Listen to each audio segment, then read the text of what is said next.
ಕರ್ಕೊಂಬಂದ ಮೇಲೆ ನಾವು ಸುಮ್ಮನೆ ಕೂತೀವಲ್ರಿ ಪುನಃ ನೀವು ಕರ್ಕೊಂಡು ಹೋಗ್ತೀವಿ ಅಂದ್ರೆ ಏನಾಗ್ತದೆ? ರೈತ ವಿರೋಧಿ ಚಟುವಟಿಕೆಯಲ್ಲಿ ನೀವು ಉದ್ದೇಶಪೂರ್ವಕ ಸರ್ಕಾರ ನಿಮ್ಮನ್ನು ತೋರಿಸಬೇಕು. ನಾವೇನ್ ಮಾತಾಡಿದ್ವಿ ರೈತ ವಿರೋಧಿ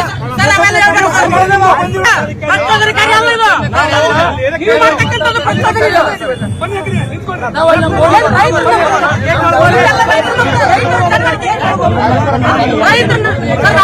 ಕೊಡಕ್ ಬಂದಿಲ್ಲ.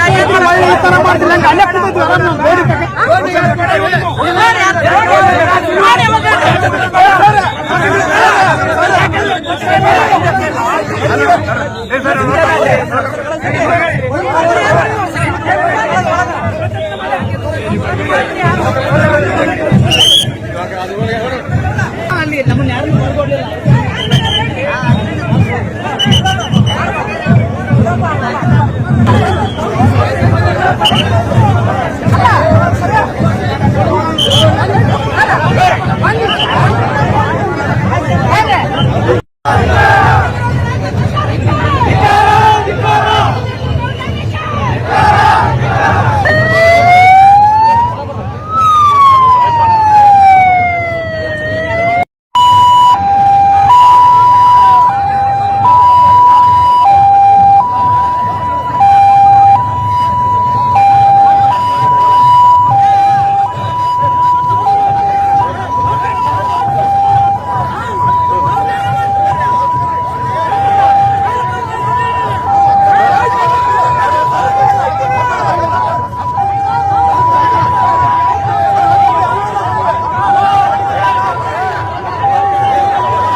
ನಾವು ಏನು ಬಸವೇಶ್ವರ ಸರ್ಕಲ್ ಅಲ್ಲಿ ಏನೋ ನಮ್ಮ ರೈತ ಸಂಘದ ನಾಮಫಲಕ ಇದೆ, ಅಲ್ಲಿ ನಾವು ಪೂಜೆ ಮಾಡಿ ಅಲ್ಲಿ ನಾವು ನಿಂತ್ಕೊಂಡಿದ್ವಿ.